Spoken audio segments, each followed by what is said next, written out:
बता दें कि आज से जो है ना, वैसे कल से स्टार्ट होने वाला था नवोदय, सैनिक, सिमुलतला, ये सब तैयारी भी स्टार्ट किए हैं। इस बार जो है होता है क्या, बहुत लोग का मन में रहता है कि सर इसका तैयारी करने से क्या फायदा। इतना फायदा है ना। सबसे पहली बात है कि अभी के समय में क्या होगा कि एजुकेशन बढ़ा है तो कहीं ना कहीं इकोनॉमिक्स, हर चीज का इकोनॉमिक्स भी बढ़ा है। मीन्स फाइनेंशियल भी आपका स्ट्रांग होना चाहिए पढ़ने और पढ़ाने के लिए। पढ़ने के लिए तो बोला जाता है कि माइक्रोस्कोप से, और बड़े बड़े इलेक्ट्रॉनिक माइक्रोस्कोप आता है जो हम लोग पढ़ते हैं सेल्स के बारे में, एटम्स के बारे में। तो हम लोग क्या करते हैं, सिर्फ इमेजिन करा देते हैं कि ये वाला ऐसे होता है वैसे होता है। आप लोग हाँ में हाँ मिला देते हैं और कहानी को समझ जाते हैं, और जो भी साइंस रहता है, सिस्टम रहता है, समझ जाते हैं। लेकिन आप जो अभी के समय में तकनीक इतना आ गया है कि अब बड़े बड़े चीज को आप अच्छे तरीके से प्रैक्टिकल तौर पर देख के समझ सकते हैं, सीख सकते हैं, है ना। तो होता है क्या कि अगर हम लोग छोटे मोटे जगह में रहने वाले कहेगा बहुत सारा हर चीज को दिखा दिखा के पढ़ाने, तो शायद इम्पॉसिबल हो जाता है।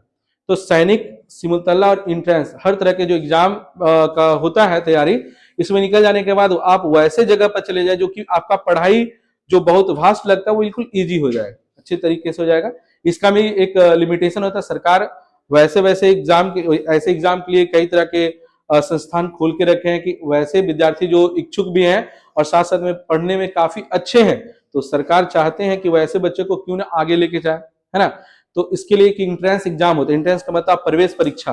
अब नवोदय का प्रवेश परीक्षा है, उसके लिए आपके लिए एग्जाम लेगा, आपका एलिजिबल है या नहीं, आपका दिमाग उतना अच्छा वर्क कर रहा है कि नहीं। आप एग्जाम में अगर पास आउट होते हैं तो सर आपको क्या है, आप दाखिला ले सकते हैं वैसे वैसे विद्यालय में। और वहां जब चले जाइएगा, आपका पढ़ाई बिल्कुल हार्ड नहीं लगेगा, बिल्कुल ईजी हो जाएगा। इतना ईजी हो जाएगा कि आपका आने वाले समय में एक अच्छे जगह पर आप आसानी से पहुंच सकते हैं, क्योंकि वहां का रूल जो है ना काफी अच्छा है। और भी रूल है, जैसे ऐसा नहीं कि आपके मन में होगा सर आपका स्कूल का रूल और ट्यूशन का रूल खराब है क्या। कहने का मतलब ये नहीं बोल रहे, आपको वहां सुविधा इतना मिल जाता है पढ़ने के लिए, सरकार से हर चीज मिल जाता है। आपको फाइनेंशियल प्रॉब्लम जो होगा वो भी सुधर जाता है ना। आपको कोई भी खर्च नहीं लगता है ना। और कहीं ना कहीं इतने अच्छे से आपका पढ़ाई हो जाएगा कि आने वाले समय में जो भी 10th के बाद आप पास आउट होइएगा, पास आउट होइएगा, तो आपका जॉब ये तो निश्चित होगा ही अगर आप अच्छे से पढ़िएगा। लेकिन यही नहीं, आप एक बेहतरीन इंसान जरूर बन जाइएगा, है ना। ऊपर से लोग क्या करते हैं अभी के समय में, यहाँ पर जितने भी लोग बोला जाता है ना कि कौन कौन इंजीनियर बना हुआ है, बोला तो आंख बंद करिए, इंजीनियर मतलब कौन कौन अभी के समय इंजीनियर है ना। तो कहेंगे मार्केट में भीड़ में रहेंगे कौन इंजीनियर है। तो एक व्यक्ति पूछा कि इसमें बताइए कि कौन कौन पढ़ा लिखा है, कौन कौन इंजीनियर है।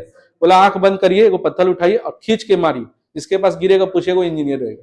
कहने का मतलब हुआ लोग पढ़ तो लेता है, इंजीनियरिंग कर लिया, तो कई तरह के कोर्सेस कर लिए, लेकिन क्या वो कोर्स करके वह मुकाम हासिल नहीं कर पा रहा। रीजन क्या है, केवल वो पढ़ा, सीखा कुछ नहीं, ठीक है। बस कैसे तैसे करके पास हो जाना है, क्या फायदा ऐसे पास होने से, है ना।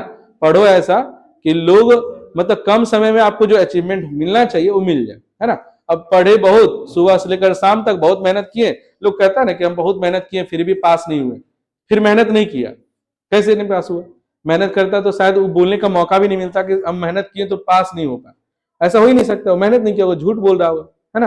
तो इसका तैयारी स्टार्ट किए हैं कि बच्चे लोग कम, अब हम ही देखो इसके पहले इसलिए नहीं फॉर्म भराते थे क्योंकि मेरे स्कूल का रजिस्ट्रेशन नहीं था, है ना। बहुत दिन से हम करा सकते थे। और आप लोग जो मैथ्स बना रहे हैं, अगर ये सभी मैथ बनाते रहिएगा, वो उसमें तो मैथ्स के अलावा कई तरह के चीज आते हैं, है ना। उसका सिलेबस अलग होता है, लेकिन मैथ्स आपका ये चल रहा है आपका जनरल मैथ, जो बुक्स में आप सभी चीज पढ़ सकते हैं, बना सकते हैं। लेकिन उसमें जो मैथ्स होता है उसका एक बुक होता है, उस सिलेबस के आधार पर उसमें क्वेश्चन, आपको एक क्वेश्चन पेपर देंगे कि कैसे बनाना है, कम समय में सॉल्व करना। इतना लेंदी प्रोसेस से बनाइएगा तो आप मैथ में पता चले एक ही क्वेश्चन में अटके रह जाइएगा।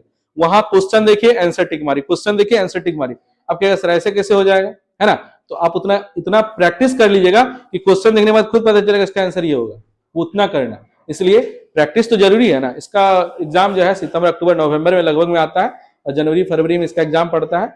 उसके बाद आपको एग्जाम बाहर भी दे सकता है, आपके डिस्ट्रिक्ट में भी दे सकता है, आउट ऑफ डिस्ट्रिक्ट दे सकता है, इधर उधर कहीं दे सकता है। उसके आपका एडमिट कार्ड में लिखा रहेगा, वहां जाके एग्जाम दीजिएगा, पास आउट होते हैं तो कई तरह के आपको सुविधा मिल जाएगा, है ना। इसलिए कहेंगे कि एक दो बार तो जरूर प्रयास तो जरूर करना चाहिए। अरे निकले ना निकले, कम से कम ये तो कहेंगे ना कि हम लोग ये तैयारी किए थे, है ना।